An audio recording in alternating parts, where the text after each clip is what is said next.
오늘 먼저 직임을 받으시는 여러분에게 축하를 드립니다. 직분자의 영광과 상급에 대하여는 이제 축사하실 분들이 말씀을 하실 것이기 때문에 나는 이 시간 직분과 사명에 대해서 말씀을 드리고자 합니다. 헬라의 유명한 철학자 소크라테스라고 하는 사람은 그노띠 세아우톤이라고 하는 말을 했습니다. 무슨 말인고 하니 내 자신을 알라, 이러한 뜻입니다. 장로의 임직을 받는 분이 장로가 무엇인지, 집사의 직분을 받는 분이 집사가 무엇인지, 권사의 직분을 받는 분이 권사가 무엇인지 자기의 직분과 그리고 사명을 바로 알아야 된다, 그 말입니다. 오늘 나라가 혼란스럽고 교회들이 혼란스럽습니다. 그 이유가 어디에 있느냐? 직분을 맡은 사람들이 자기의 직분이 무엇이며 자기가 해야 할 사명이 무엇인지를 바로 알지 못함으로 말미암아 이러한 혼란이 빚어지고 있습니다. 그러므로 교회의 직분자가 자기의 직분 그리고 자기의 사명을 바로 아는 것이 대단히 중요한 일이라고 하는 것을 여러분 아시기 바랍니다. 저는 오늘 말씀을 전하면서 내 생애 최후의 설교라, 이런 생각을 가지고 설교를 하겠고, 설교를 들으시는 여러분도 내 생애 마지막 설교라, 이런 생각을 가지고 말씀을 경청하시기 바랍니다. 그러면 교회의 직분은 무엇이냐? 교회의 직분은 세 가지로 대별할 수가 있습니다. 첫째는 소명직이 있습니다. 소명이 뭐냐? 국어사전에 분명히 왕의 부름을 소명이라 그렇게 말합니다. 소명직이란 우리 교회 안에서는 하나님의 부르시는 직분을 소명직이라 그렇게 말합니다. 에레미야 1장 5절에 보면 이런 말씀이 있습니다. 내가 너를 모태에 짓기 전에 너를 알았고, 내가 배에서 나오기 전에 너를 구별하였고, 너를 여러 나라의 선지자로 세웠노라, 그렇게 말씀하십니다. 네가 너희 어머니 뱃속에 태어나기 전에 내가 알았다. 그리고 배에서 나오기 전에 구별했다. 그리고 너를 세웠다, 그렇게 말씀하십니다. 에베소 4장 11절 오늘 본문 말씀에도 그가 어떤 사람은 사도로, 어떤 사람은 선지자로, 어떤 사람은 복음 전하는 자로, 어떤 사람은 목사와 교사로 삼으셨으니, 그렇게 말씀하고 있습니다. 그가 삼으셨다. 여기에 보면은 선지자나 사도나 복음을 전하는 선교사나 목회하는 목사를 하나님께서 친히 삼았다는 것입니다. 이걸 소명직이라 그렇게 말씀합니다. 두 번째는 선출직이 있습니다. 오늘 이제 장립 받으시는 장로님, 장립 받으시는 집사님, 취임하시는 권사님은 공동의회에서 교인들이 선출을 한 선출직입니다.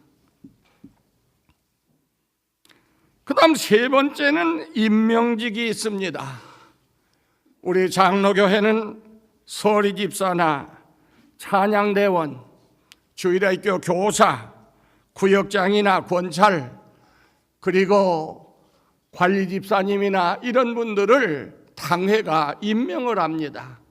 그래서 임명직, 이 세 가지로 구분을 할 수가 있습니다. 두 번째로, 그러면 직분을 세우는 목적은 무엇이냐? 회사에서 사원을 모집합니다. 국가에서 공무원을 채용합니다. 왜 채용하지요? 월급 주기 위해서 채용합니까? 채용하는 목적이 뭐예요? 일 시키기 위해서 채용하는 것입니다. 이걸 알아야 돼요. 일을 시키기 위해서.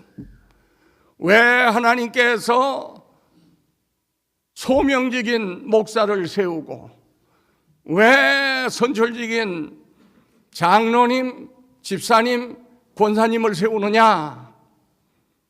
일 시키기 위해서 세우는 거예요. 그래서 바울 사도는 고린도전서 4장 1절에서 사람이 마땅히 우리를 그리스도의 일꾼으로 여겨달라 그랬습니다. 교회 안에 있는 모든 직분은 그리스도의 일꾼입니다. 믿습니까? 그리스도의 일꾼. 일 시키기 위해서 세웠다고 말이에요. 여기 일꾼이란 말을 헬라 말로는 휘펠레테스라고 하는데, 제가 여러 번 설교를 했어요.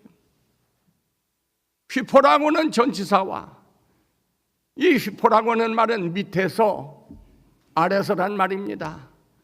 엘레테스라고 하는 동사, 엘레테스는 섬기는 자, 조력하는 자, 봉사하는 자, 노젓는 사람, 이런 등등의 의미가 있습니다.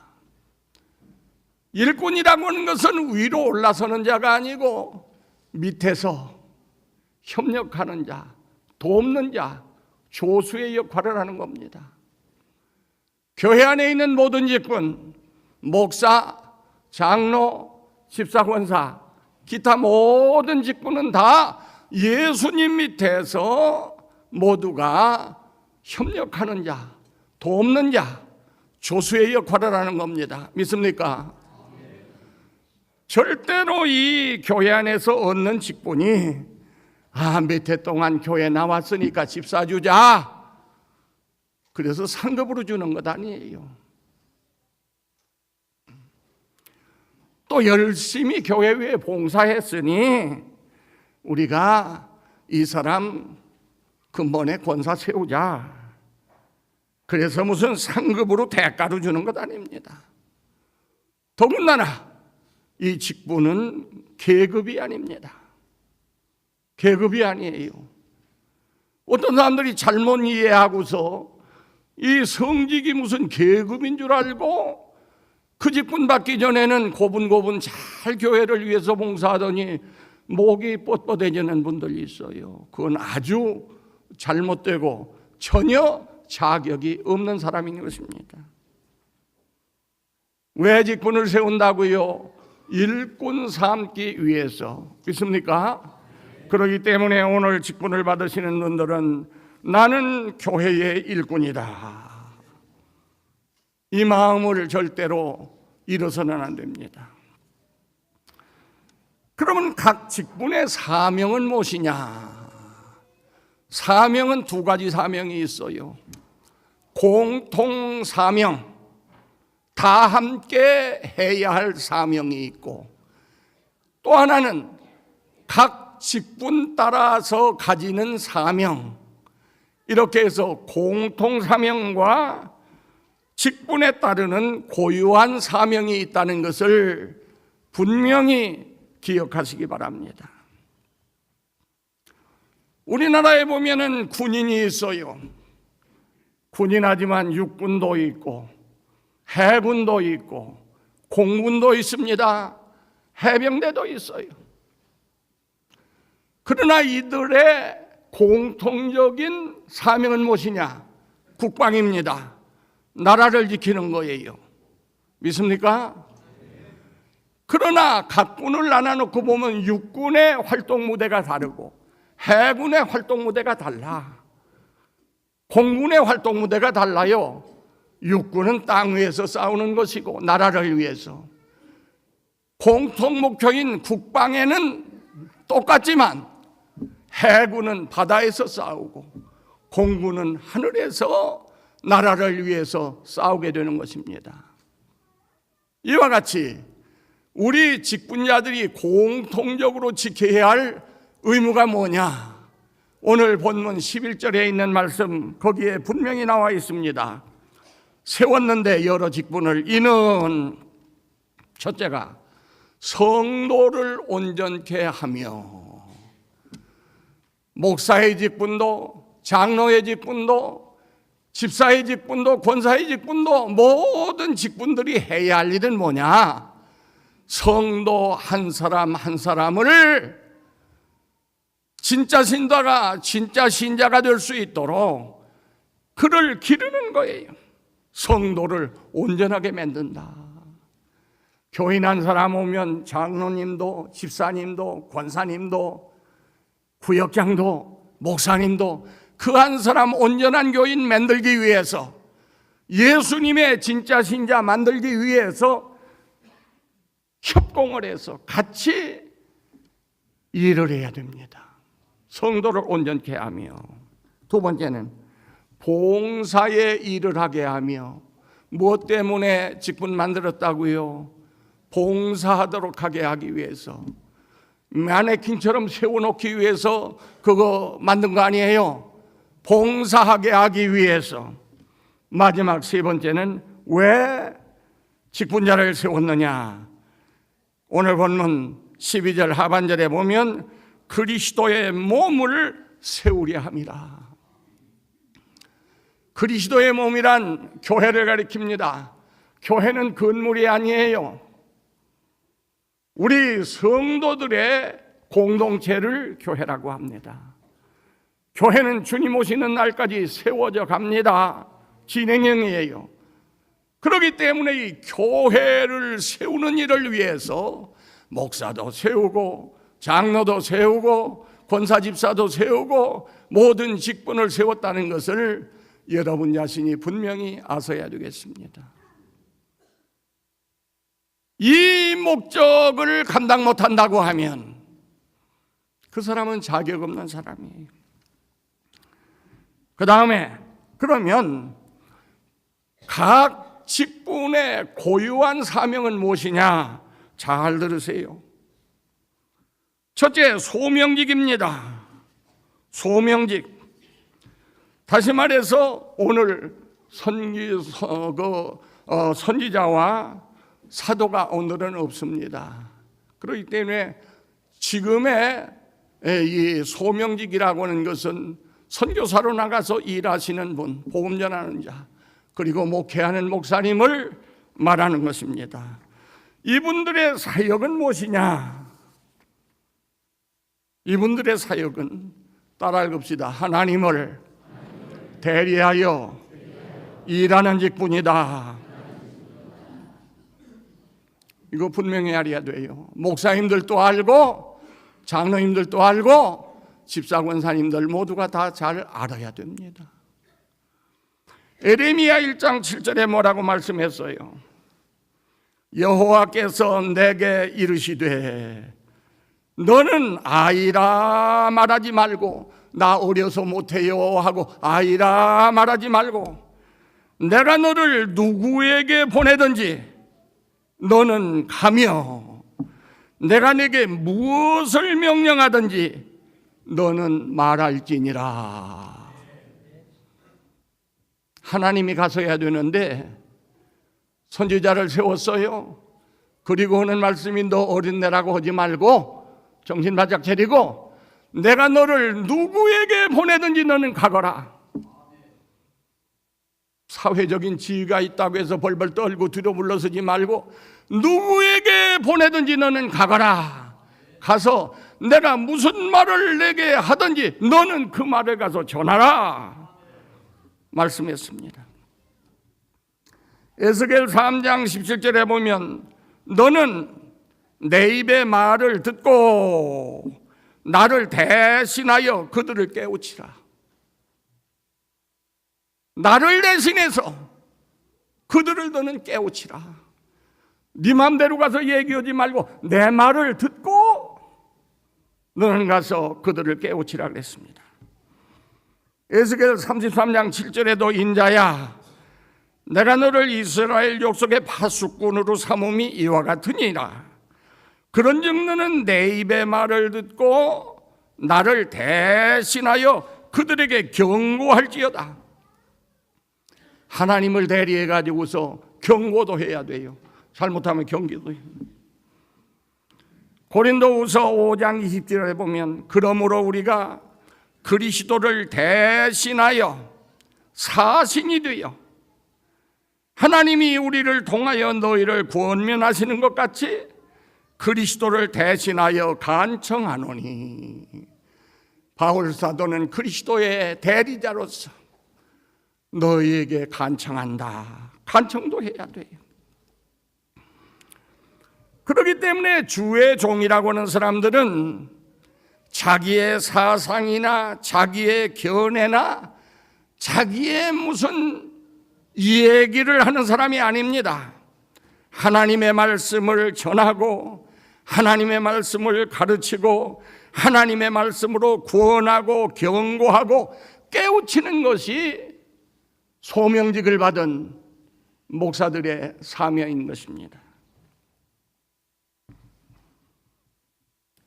오늘 직임을 받는 여러분이나 이미 봉사하시는 목사님들은 하나님을 대리하여 일하고 하나님이 일하라고 세운 종이라고 하는 사실을 분명히 알아야 할 것입니다. 그 다음에 이 장로의 직분에 대해서 장로님들이 바로 알아야 돼요.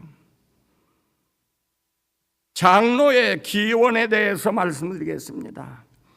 장로라고 하는 말을 히브리 원어에는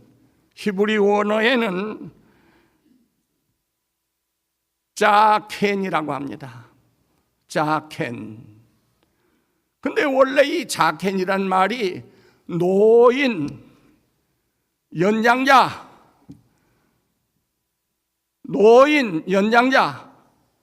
또는 늙은이 이런 뜻이 있습니다. 노인.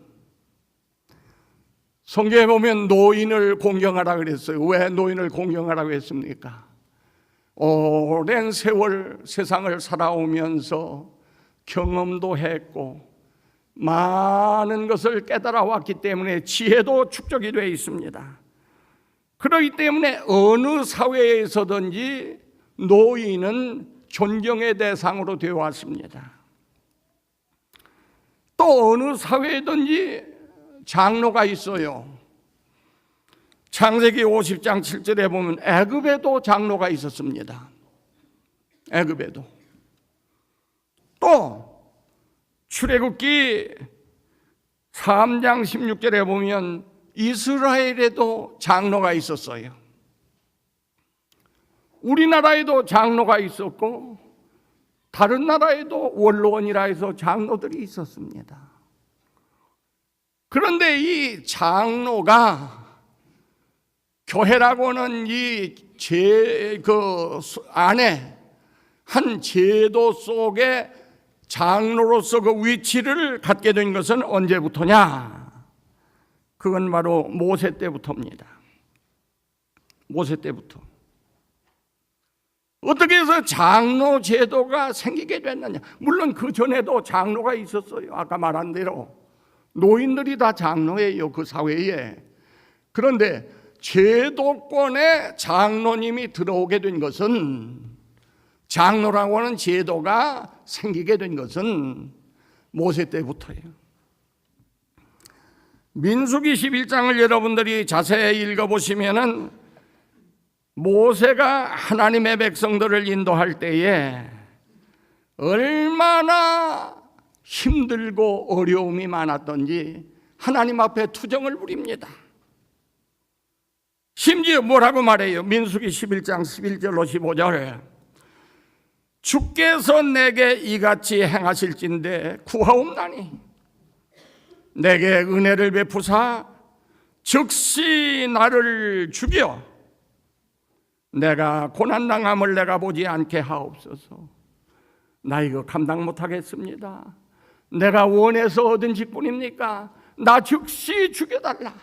그래서 내가 더 이상 고통당하는 건 내가 체험하지 않게 해달라고 하나님 앞에 울부짖었어요. 그러니까 하나님께서 대답하십니다.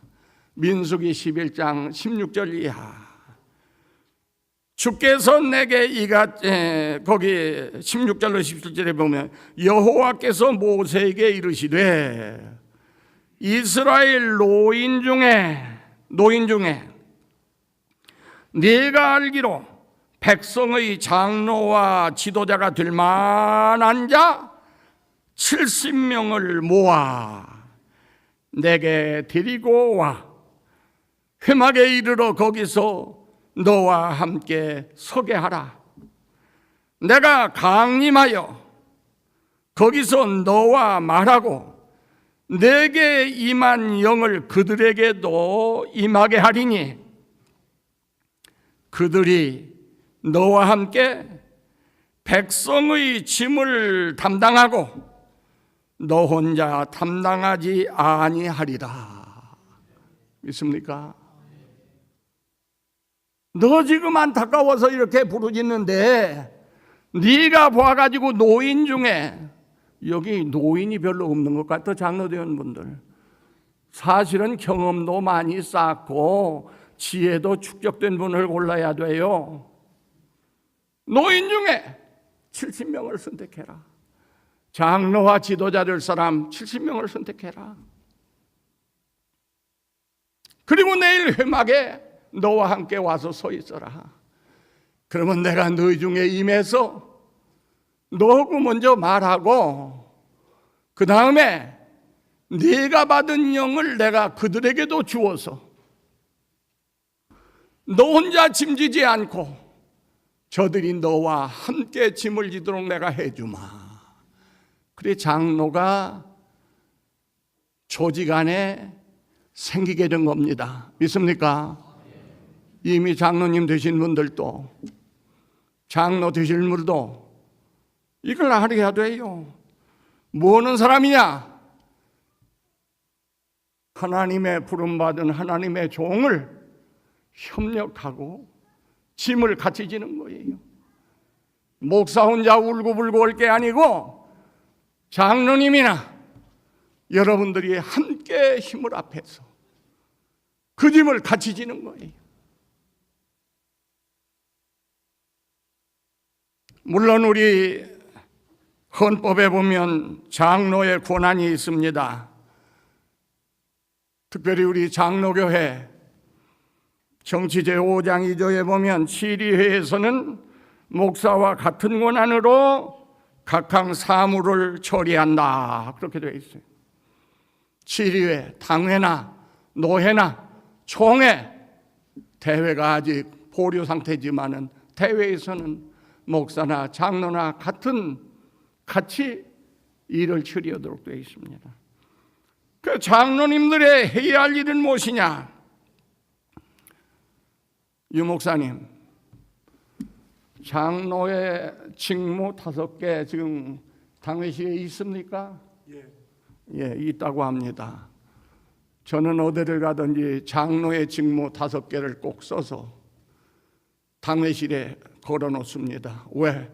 그저 들락날락 하지 말고 내가 해야 할 일이 뭔지 들어올 때마다 나갈 때마다 그걸 읽고 시행하라고.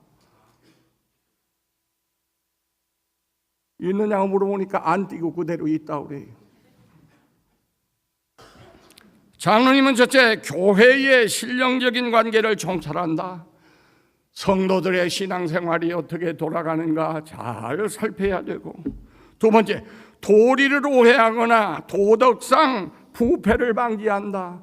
혹시 이단 따라가는 일은 없는가? 혹은 또 탈선하는 일은 없는가? 이런 것들을 살피는 거예요. 세 번째는 교우를 신방하되 위로 교훈 간호한다. 장로님들이 그냥 서 있으면 안 돼요. 교인들을 살피고 돌아보아야 돼요. 네 번째는 교인의 신앙을 살피고 위하여 기도한다. 기도할 책임이 있습니다. 요새 건달들 많아요. 이거 아무 상관없어. 그건 건달이에요. 절대로 우리 교회는 건달이 있어서는 안 돼요. 지금 장립 받으시는 분들, 이 장립 조금후에 받으실 분들, 이거 분명히 기억해야 돼요. 그리고 마지막으로 교인의 신앙을 살피고 위하여 기도한다. 그 다음에 마지막, 특별히 신방할 자를 목사에게 보고한다. 목사님, 8구역에 아무개가 요즘 너무 시험 든 것 같아요. 각 구원면에도 잘 안 듣는데 목사님 한번 신방해 주세요. 신방할 자를 보고한다.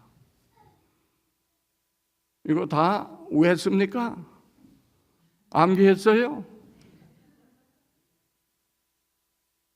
암기했으면 이거 보류해야 할 것 아니야. 이제라도 암기하세요. 그 다음에 집사의 직분입니다. 집사의 기원은 어떻게 됐느냐? 초대교회는 사도밖에 없었어요. 그런데 사도행전에 보면은 하루에 3,000명, 어느 날은 5,000명 막 교인이 불어가는데 12명 사도가 이들을 돌보다가 보니까 미처 손이 미치지 못하는 경우가 있어요. 그 사도행전 6장 1절에 보면 불만 불평이 터져 나오기 시작했습니다. 왜요? 그때는 매일구제라는 게 있어. 매일구제. 매일 구제하는 일이 있었는데 어떻게 해서 헬라파 유대인들이, 그 과부들이 이 구제에서 빠지는 일이 발생했어요. 그러자 이 사람들이 원망을 합니다. 우리는 왜 빼놓고 돌아가느냐?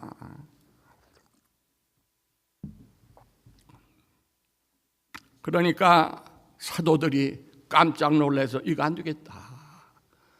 우리가 전적으로 해야 할 것은 기도하는 일과 하나님의 말씀을 전하는 일인데 요 중요한 두 가지를 빼놓고 날마다 교인들만 붙잡고 이렇게 돌보는 데 이것만은 할 수가 없으니 집사 7명을 세우라.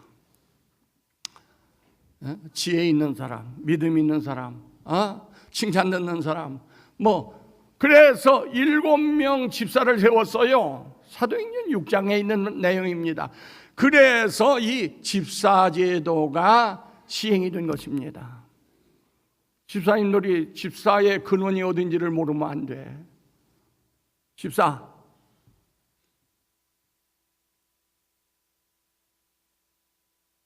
그래서 이 집사님들도 역시 목회자가 다 해야 되지만 손이 미치지 못하니까 협력하도록 돕는 협력체로서 집사 제도를 사도들이 세운 거예요.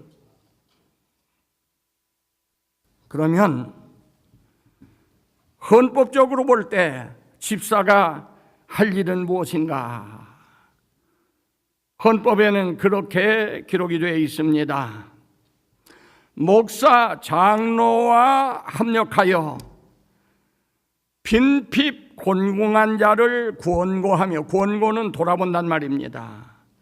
환자와 갇힌 자와 과부와 고아와 모든 환난 당한 자를 위문하되 당회 감독 아래서 행하며,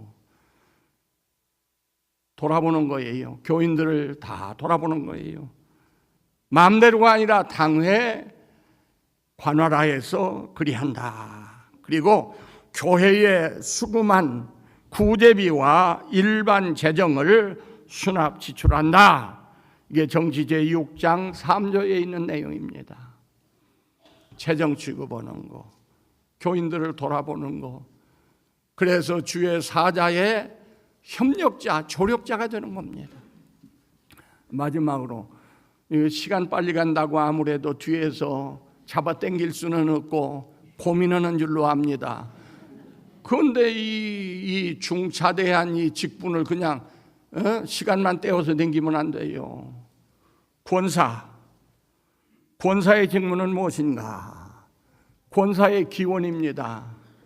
나는 성경을 읽는 가운데 권사의 기원은 도대체 어디에 있는가? 사도행전 4장 36절에 보니까 이런 말씀이 있습니다. 구브로에서 난 레위족 사람이 있으니 이름은 요셉이라. 구브로 출신 레위족 요셉이가 있는데 사도들이 일컬어 바나바라 하였습니다.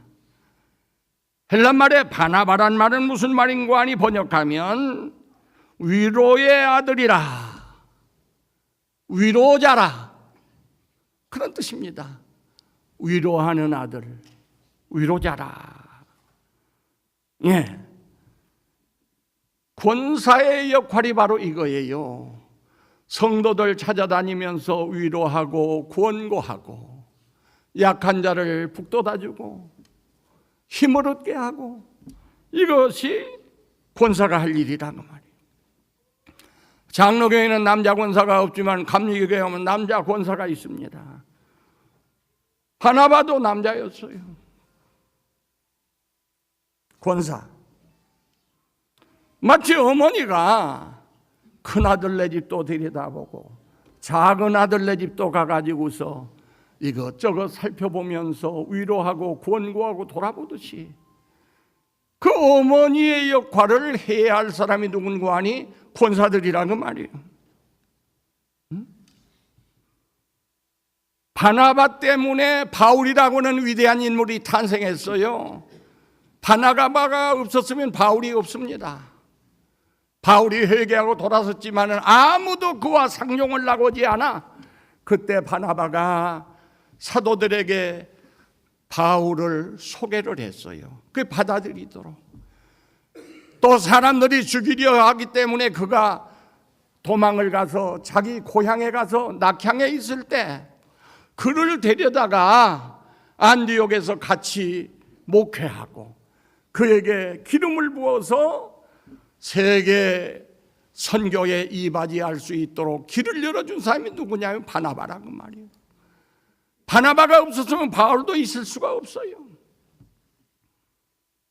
이것이 바로 우리 권사님들이 해야 할 일입니다. 믿습니까?